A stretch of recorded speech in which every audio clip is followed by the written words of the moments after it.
biyyaanu iyyuu hin beeku. Dhugaa sitti ma'an. Siigalee kuni wallollee bakka bu'uu hin danda'u abdiinis anillee Arsii bakka bu'uu hin danda'u. Akkuma mataa kiyyatti an jedhe san jedhee yoo kana dubbate nageenni ni bu'a ni argama. Isa kaan ammoo akka inni fooloo barbaaduuf yookaan ammoo dhageettii barbaaduuf yookaan beekamtii barbaaduuf miskiina adamsaa jiru irratti murteessina jechuudha. Yoo dhugumaan dhageettii miskiina irratti barbaaduu baatte yoo dhugumaan agartee beekamtii miskiina irratti barbaaduu baatte quuqe yoo miskiinni na quuqe jechuudha. Ka wallooti si quuquu qaba, ka Arsiillee si quuquu qaba, anallee ka walloo na quuquu qaba, ka Arsiillee na quuquu qaba. Akka humaanitii namaa tokkotti uummanni sunis humaanitii namaa qaba waan ta'eef. Akkuma anaaf si'ii agartee bakka gaarii ga'uu dhabe malee akkuma anaaf si'ii hin dalagadhee bakka gaarii dhaqa jedhee as dhufe. Ka inni gaara san dhiitee dachii san keessa buqqisee gaara kana keessa dhufeef akkuma anaaf si'ii uf jijjiiree haadhaaf abbaa kiyya jijjiiree hidheeti malee yookaan ammoo Arsii bakka bu'ee hin dhufne gaara kana keessa walloo bakka bu'ee gaara kana keessa hin dhufne. Yaa jara kenna akka nama tokkotti dhaabannee haa yaadnu. Si galee yoo lakkee akkas jette ifa himiiti. Kara danda'uun ammoo miskiinnis rabbiin warra jannataa haa godhu. Ka du'aa jirus ka miidhamaa jirus rabbi madoo isaa haa dhaabbatu jedhee namuu gadi bu'ee ofirraa usee waan dandeettii ofii haa dalagu maal goona waliin wajji ani kan jedhu kanuma ka takkitti maan beeka akkasi.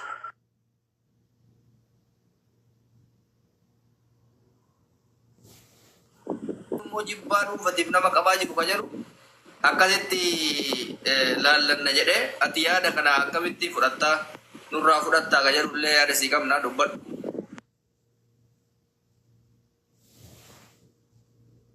Akka Arsiillee Arsiin hin beeku.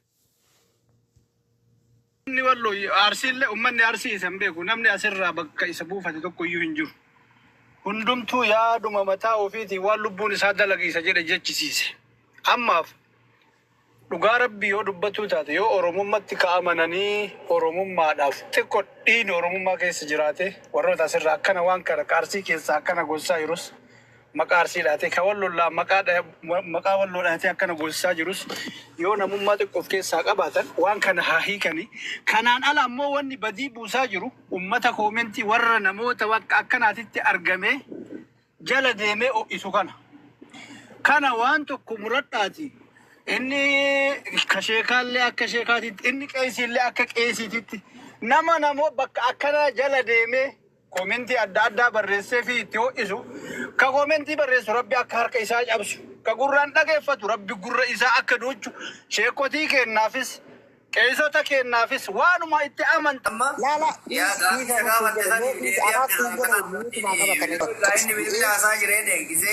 ani Kingi Ahmadiin hooggana Kingi Ahmadiin ala waan takka dubbachuu hin danda'u yoo jettes Kingi Ahmad tuna hooggana waan inni jedheen deema yoo jettes amma Kingi Ahmad akka isiin jedhee gabbu Kingi Ahmadi dhugaa dubbachuuf uf keetii mataa buute yoo agartee sabni walloo garaasi nyaate yoo sabni Arsii garaasi nyaate yoo miskiinni tumamu nama akka Hafarsaan laalin donqooroo kana nama akka nama biraan laalin ka'atirraa waa jedhu yoo miskiinni waa takka hin beeyne sun yoo namni Kingi Ahmad hin beeyne yoo namni Abdii hin beeyne yoo namni Hafarsaa hin beeyne namni agartee Arsii ta'uu qofaaf miidhamaa jiraatu sitti dhagahame wallo ta'uu isaatiif miidhamaa jiraatu sitti dhagahame yoo Abdiin sin hoogganii jecha kana jettee ofirraa buustee ittiin bahu isan na hooggana jaran na hooggana jettee waan durallee homaa wal godhaa jirru miskiinuma miidhamaa jira wanni si godhanis hin jiru wanni Kingi Ahmadis si godhanis hin jiru wanni Hafarsaa si godhanis hin jiru. Arabaan na bira jira. Kan akkasitti dubbata. Alatun jiru miskiina gara Arsii irraa dararamus kan gara walloo irraa dararamus miskiinuma kamuu Oromoo ta'eeti mee sabuma fedhe irraa miskiinuma dararamu kamuu ittiin gammannu inillee akka miskiinni dararamuu hin fe'ennus nuti wal dhaabuu dandeenya wal dhorkus dandeenya baaligee keenya kamis qabachuu dandeenya jechuudha. Takka akka wallootti baaligee hanga fedhe baaligee lakkii qabachuu dadhabne kun duruma nama arrabsaa duruma ajandaa uumaa kan jiru hin qabnu jecha abbaa fedheyyuu dhorkuu dandeenya anaas ta'e Kingis tahe ala wal dhorkaa ijoollee keessan dhaabadha. Galgala nuti gastii bannee ijoollee keenya guututti yoo nama harkaa qabaattes akka gadhiistu ammoo gara fuulduraatis miskiinni sababa kanaatiin akka waliin miine akka wajjin nyaatee dhuguunni wajjin dalagatu akka wajjin dalagatu godhuu dandeenya. Afaan irraan ammoo asumarra taa'e immoo afaaniin isin sobuun Siyaasa giddee manuma nama baname irratti wal geenya akka ijoollee wallutti dhibbaan dhibbatti hin dhaabna isin amma ergaan dabarsitan ijoollee keessanii. Waa'ee lolaa kana waa'ee arrabaa kana uumaa ajandaa kanaa dhibbaan dhibbatti cufaanyaa ergaa kana. Dhibba jahaa kun Oromoo kutaa 11 kan dhaggeeffataaru jaalattee jibbite. Achitti ammoo mana kee bantee namni waan kana dhaabnisifnee jirra dhaabaa jechuus dandeessa. Dhagaye dhaabaa jechuus dandeessa dhugaa walitti himna jechuudha. Mana kee bantee dhaabaa jechuus dandeessa. Erga asitti ammoo ofirraa buufte namni kun Oromoo kutaa 11 si dhageeffataa jira. Ka Walloo, ka Arsii hunda si dhageeffatu jira jechuudha. Asittis dirqama sirra jiru kana akkuma jedhe jettee ofirraa buuftee mana keellee bantee gorsaan namoonni waliin haa dalagatu, miskiinni waliin haa dalagatu, hafarsaaf ufnee akkuma agartee barbaannee qabuu qabna jettanii yoo mari'attanis waa takka rakkoon qabu. Suni bareeda. Suni furmaata jirus dhugaa jirus lakkiitii irra dibnee haasoinaa yoo ta'e maal goonaa waliin wajjin namni kun marti gastii irra taa'ee namuu deemee riskii ofii haa barbaadatu miskiinillee akka hiree isaa haa ta'u jennee yoo dabarre ni tola. Ammoo lakkii gastii banee anillee ganaa mari'achiisaa jechuun kuni lakkiitii waa wayiititu si ergaa jiramu. Nama duubaa si ergu jiramu akka keetii nama si ajajamu maal mari'achiifna osoo hin taane ijoollee keenya wal qabnaan dhaabna gorsa asitti Kara ammoo akka qal'aanii dhiiftanii Oromootti kara dheeraa deemuu bii tokkicha. taana qaban Wallahi lazim nama rabbii gaditti abdii bilisummaatti sagalee qabe barreesse fi ajandaa akkana abdiitti kenne abdiin qabatee gadi bahee rabbii gaditti yoo agartan an ilma dhiiratii jecha. Kanin hogganamu rabbiif miskiina miidhamu immoo kanin miidhamuun isaa jibbuuf sodaa rabbiitiif akka namattis nama namummaaf yaadu jecha. Namni tokko walaa Kingi Ahmad walaa maarri namni na hogganu numa hin jiru lafa tanarra rabbitu na hoggana rabbiin an hogganama. Isa na kalqee isa dhabumarraa na uume san. Kan na jiraachisu namaa miti kan na ajjeesu namaa miti rabbi. Saniifuu an akka ijoollee wallotti namni kaleessa ajaja kiyya fudhatee waan kana hojjetu yoo jiraate dhibbaan dhibbatti nan dhaabsisa. Ani fakkeessuuf irra dibaa fi kijibni naaf hin ta'u. Namni ajaja abdiitiin ajaja kiyya fudhatee hojjetu yoo jiraate ni kan dhaabsisu immoo hojiinan isin agarsiisa. Badaa kiyya kamuu ofitti fudhee dhaqee gonfadhee wajjin arrafamee waan kana akka nan galu. Abdi ummata Oromoo kanarratti ummata Oromoo nama kuma jaha kanarratti waadaa nu gali nullee wallaalaa kenna hundaa gadandeennen xiqqaa guddaa wal qabna isinillee mootu wallaalaa keessanillee akkasumas ammootu nama harkaa qabdan akka gannuu dhiistan ummata Oromoo irratti waadaa nu seeniti sana booda duulli kana booda ta'amu wallaalaa ofii qabatuu ta'a jechuudha namni. السلام عليكم جراكين يا فيا Obsi arabaa waa kenna. Obsa nin dubbata. إلى قرآن دقيفة عربا واكني أبدي jalqaba irratti yaamicha obboleewwan keessan ilmaan Oromoo dhageettanii atiifa farsollee walitti dhuftanii yaada jiru kan beeyne isin araba keessaniif rabbitu isin beeka majhuulli rabbiif araba isaa qofa beeka bakka inni jiru namni hin beeku miskiinni waan bakka dalagaa hin qabne ka quufee garaa hin qabne ka uffatee dirraa hin qabne ka dhugeetiniin dheebuun baane sun dararamaa jiru sun ummata gaddisiisee namni aarii akka dhuunfatti isinirraa qabullee namni afarsoo arrabsaa jiru hin jiru namni abdii arrabsaa jiru hin jiru kun koomentii argaatuma jirra jechuu koomentii nama kuma jaha kana keessa darbite jallataan hin dhaabamu takka argita malee hin jiru jechuu kana jechuun maal jechuudha wanti isin gootan kun wal gootan kun ummata laphee cabsee akka isin waan kana dhiiftan barbaadaniiti jechuu namni yoo wallole magaala ilkaan kaaruu waliin hin jedhu bareedaa kiyya waliin hin jedhu waluma arrabsaa yoo harkaan wal qabellee waluma dhayaa keessan sun immootu isa lola namni lama yoo wallole yookiin biyyi lama yoo wallolte yookiin gandi lama yoo wallole wal godhu sana osoo hin taane gocha baay'ee ulfaata fi hamilee nama cabsuu fi mataa gan nama qabu waan ta'eef namni akka namaatti yaadu hunduu itti gaddeera. Kasobee asirraa waan gammadu fakkaatullee soba gocha isin wal gootan kanatti namni gammade tokko hin jiru. Kanaafi maal siin jechuu barbaada abdii maddi balaa kanaa siifi hafarsoodha. Waan kana mucaan qabamullee ka odeeffannoo dhagayeesii akkuma gaafduraa kaarsiisan dhageette keessan kanallee qabamuu ka dhagaye as fide sii sagalee homaa homallee fideetiniin na ajjeesuuf jedheetiniin ka fide hafarsoodha. Maddi balaa kanaa isin lamaanii jechuudha. Warri kuuwwan isinirra dhufe. Deeggaraan keelleesirra dhufe. Deeggaraan hafarsoorra dhufe. Kana waan ta'eef abbaan dhaabbate haa dhaabbatu. Kadide haa deemu. Homaa rakkoo miti jechuudha. Homa duraan wal godhan malee haarofti wanni muka gogaa walitti dhiibu wal dhufu hin jiru waan ta'eef. Kanaafi gifaabil lubbuma wal baasuudha wanni dhufu hin jiru. Garuu mootu isin kabajaa obboloota keessan ilmaan Oromootiif. Waan kun isinirraa ka'e waan ta'eef namoonni sababaa kennan wal tumaa jirtan, wal dararaa jirtan, miskiinni dararamuu qabu. Yoo dandeenye ofii wal barbaadanna, yoo dandeenye hin araaramna.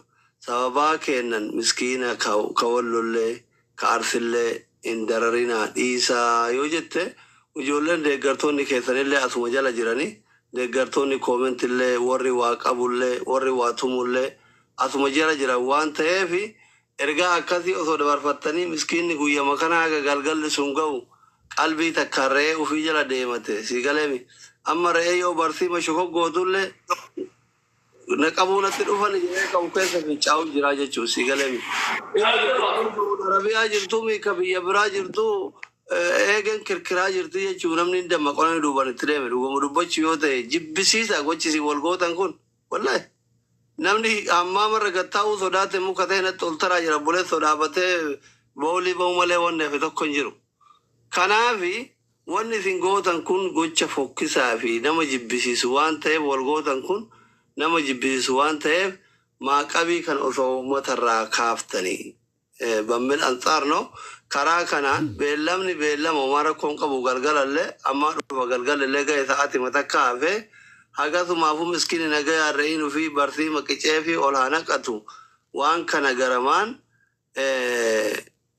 uummatakka ammaati wal loltanii wal tumtanillee gari wal geessan hin jiru. Dhiiga kenna tokko maqaa kenna tokko namni yoo walaare sababaa kiyyaan nama wal loltan nama qabdan yoo jiraat itti dhiisaa gadhiisaa ana yoo barbaadan haa fannisanii jedhe kana atillee waan tokko osoo jetteeni ummata kana qalbii gaddeebiftee baay'ee bareeda jechuudhumaa fi galatoomii abdii galatoomii afarsoo atis galatoomii hundumti keessanuu galatoomii. Assalamu alaikum warahmatullahi wabarakatuh. Waalaikum salaam. Asumatti aansee waan tokko lama jedha. Dhaamsi dhaamolee isa jiru waan goone, dhaamsi nama jiru ka du'e waan goone jedhanii. Walloon hin jiru namni gumaa walirraa kaffalachaa jiru hin jiru garuu jibbaan kuni lolli kuni summiin kun kan irraa faca'uu danda'e sababa isaa akkuma jalqaba irratti haasahaa turre. Nuti akka ijoollee wallotti dhibbaan dhibbatti waan kanaas hin dhaabnaa waan kana godhuufis namni itti gammadee diina keenya cabsaa jirraa diina keenya ajjeesaa jirraa jee namni itti gammadee lolaa jiru hin jiru. Namni kanaare nama isaa arrafame biyya isaa arrafame lolaa jira jechuudha. Gareen ammoo waan kana daladde Ahmad Bosona Baalee irraa qabee warra garee godaansa seeraan alaa keessa jiru hundi hattuudha. Walloos tahee bakka feete warri garee san keessa jirtu hattuudha jecha miskiina karaa yaatu walii qabaniiti kan maallaqa irraa argatanis waan irraa argatan waan irraa fayyadaman faayidaa isaaniitiif achi ta'isi malee gareessu walloo bakka hin buutu. Ammoo walloo bichaam ijoolleen achi kee jirtu Oromoo kutaa 11tu achi kee jira. Saniifuu Ahmad Bosona Baaleetiis waan san gaafa qabee gadi baasu achirraa qooda dhabnaani jechuu gareessuun maallaqa dhoowwatti dhibbaan dhibbatti afarsootis kana beekaman osoo achirraa qoodaan tokko qoodame wallahi gadi hin baasu waan sani rabbitti siif kakaadha. Saniifuu uummata keenyatti itti arrafame biyya keenyatti itti arrafame wanti sun waan uummanni dalageemi gaafa mucaan miidhamaa ture isin wajjin lolaa turre isin wajjin qooda oromummaarraa barbaachisu kamuu bahachaa turre iluu ittuma dhiisi Sulleemaan Famee ittuma dhiisi warra mee uummata walloo kana dhiifama hin gaafatamoo maqaa isan fakkaanne xurii isan fakkaanne itti dibdeetuma akkanumatti dhiistammoo itti feetu dhiifama gaafadhu feetus dhiisinu immoo miskiina fixuu itti dhiifna garuu jecha jette maqaa ummata wallootiin jette maqaa isan fakkaanne warra isin jala deemee afaan amaaraatiin dubbate ummanni walloo sun oromoo miti jee oromummaa nurraa fuudhe jira warra biyyi amaaraatti deebisaa jee amaaraa biyya teenya kenna jira mee waan san dhiifama ummata kanaa ni gaafattamoo akka abdiitti immoo hin gaafadhu lakkee abdii hojjettes mirga keeti itti dhiistaa garuu dhugaa rabbi yoo dubbanne okay namni anee irraa kaasi iluu irraa kaasi warroota tiimataa jirtu kunni arrabse yoo ammoo himata taate fagoo deemsisa yoo ammoo dubbii taates fagoo deemsisa sanbira kunnee akka mataa keetiitti dubbadhu jenne yoo akkas taate gocha shuukanneessaa ilmaan oromoo irratti kophee nyaachisuu irraa kaasee hanga udaan ashisiiftanii udaan isaa afaanii guuruu irraa kaasee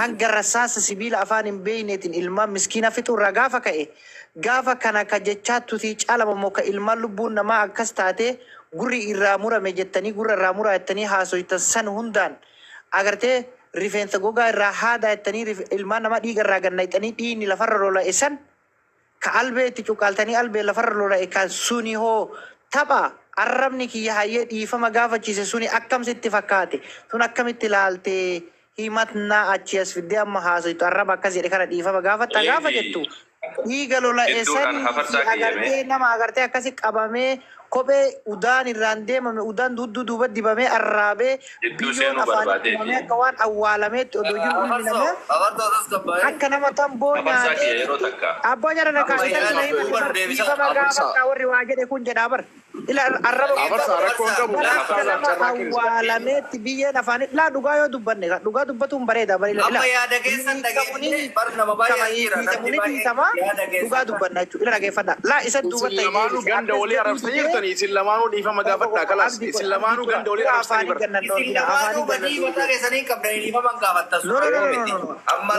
ummanni kenna odoo miskiina illee qabe mee dhugaa rabbii yoo dubbanne gara keenya ila dhageeffadha yoo ta'e haa ta'u yoo diigame haa diigamu miskiinni wanna qara ta'een ala mee hafarsan rakko jirta mee nam tokko sagaleen kee dhagamame hafarsaa keenya hafarsaa ila ustaada na fitachiisa ustaada na dhoorgina maaliif inni abdituu baramma arraba akkana jettan miliyoona tokko jettan san maalii jettanii maqa keenya balleessitanii maalii gootan tanumatti dhiisee ati xiqqoo siidha waliin gaafatina yeroo takka mee nama dhiis yeroo takka hafarsaa keenya miskiinni keenya maqaan baduu bira tareeti rasaasaan doorsifamee akka nama du'eetti biyyeen afaanitti uumame jira kenna nu sanin gaafanne ammallee sanin dubbanne ammallee yooma lubbuun jiraatan gadaa baanii ni yaalanna jenne malee sanin dubbanne sanin hin kaafne akkamitti arraba kana as fidee dhiifama gaafatta gaafa kana akkaatumatti namni maqaa kiyyaan nama dararaa jiraatan akka wallootitti gadhiisaa miskiinni haa tarazzaquu jechuu dhiisee as deebi'ee arraba san himachuun amaara nuun jedhan jechuun isin awwaalle biyya afaanii isin tunneera deebite tufteen arraabin dubbatteerta hin gaa waan dhiifamaa yoo taate waan dhiifamaa yoo kaastan rabbi isin yaadhiisu jalqaba irratti dhiifamni rabbi biraa wanti maqaa keessaniin ta'e waan silaa argaa dhageettiin hin taanetu ta'e nuti warra miidhame sanii osoo hin taane isiniif qudhaarra isiniif saalfan isiniif akka malee taane warra maqaan keessan miishan achi keessa ta'e barbaaddan qabaa reebsisaa barbaadan afaaniin jedha barbaadan waan feeten ta'a ragaanis seeraanis seenaanis dhalootaaf ol kennit ta'a inshaallah jalaa ba'uun taatan dhiifama isin maa ol gaafattanii na dhageeffatu bilis na xumursiisa. No. Tumurin wanni ati nutti as laayitu takka hin jiru dhageeffadhu. Wanni ati nutti as qabdus hin jiru kabajaadha malee namni wal sodaa miti. Dhugaan sitti maan. Maaliif dubbii abdiititu amaara naa uummata Oromootis yoo dhiifama gaafadhe xiqqeenyaa miti garuu dhugaan awwaalina. Dhugaan awwaalina. Amma abdii as fidee amaara dhageeffadhu. Oya kaya kebeki lubu maalitti ilaalamaa jechaa jiran. Hafarsaa keenya sabii kana kanaatti boodee furmaata illee kaate balleessuu jirta. Yeroo takka dhaabbatu meeshuun dubbata. Yeroo takka isa jedhuun atis taate abdiinis dalagaa ofii dalagataa shilin jibsumuun ofii fudhataa miskiina ka miidhamaa jiru as keessatti isin dhugaa qabdan. Udaan illee kaarraabe miskiina waa takka waa'ee neetworkiitu waa'ee tiktookiitu karaa irraa hin beekne karaa irraa qabdanii ka udaan illee arraabsisaa jirtan miskiina waa takka hin beekne isin mana ho'aa keessi teessanii abdii lama shuqul jedhaara dalagaa ofii irra jira laala dhagaa jiran wallaahi lazim as keessa miidhamaa ka jiru du'aa ka jiru miskiina takka bilbila harkarra qabatee hin beekne akka baharaa as baheen arraabsisaa jirtan afaan keessaniin arraabdanii osoo jettan kana hunda gadi qabatee namni amma kana dhiisaati badii kana jedhan nutu balleesse nutu walitti isin buuse nutu isin ficcisiise miskiina ummata karaa arabaa karaa baharaatiin qurxummii jalaa as cehee as bahe nutu nyaachisaa jira jarana badiin kenna ummata oromoo nutu isin balleesse walumaa galatti ummata oromoo nutu isin balleesse nutu badii tana hunda kaase rabbumaa jedhaati dhiifama nu godha maqaa kenna warra qabame gadhiisaa jedha osoo ofii keessani abdiinis mana ho'aa keessa taa'e atis mana ho'aa keessa teesse osoo hadha ofii keetii udaan san arraabdee jiraatte hadha asirra baatee namummaadhaan akka namaatiitti hin dubbatu wallaahi laaziim mataa ol qabattee ummata oromoo keessa hin deemtu seenaan kee ol qabees hin deemsisu osoo hadha afaan saniin osoo akka miskiinni arraaba san arraabee ummata hadha rakkataa jiru san osoo si taate wallahi mataa ol qabattee ofirraa hin badde duniyaa tanarraa maqaa keetiif lubbuu teellee balleessuu barbaadda jaran rabbii jedha dhiiga ummata oromoo miskiina waa takka hin beekne ka silkii gara itti fayyadamuu hin beekne qabdanii dararaa seenaan takka yoomuu hin daganne irra dalagaa jirtan kana dhiisaati dhiiga miskiinaatiin hin taphatina jarana badiin kenna nutu isinitti balleesse wallahi kana maraayyuu badiin kenna mee akka namaatitti yoo daddan badiin kenna nutu balleesse ummata san gadhiisaa nu amma oromoon waan barbaaddan nu godhaa jedha as bahaa isinillee oromoo irraa yoo dhalattanii jiraattan kanuma wanni jiru wanni as duuba deebitanii kan duubaa kana nu dhalaa jedha wayituu hin jiru astaghfirullah galatoomi kebeeki anis kanuma dubbachuuf ture ila dhiifama dhiiroo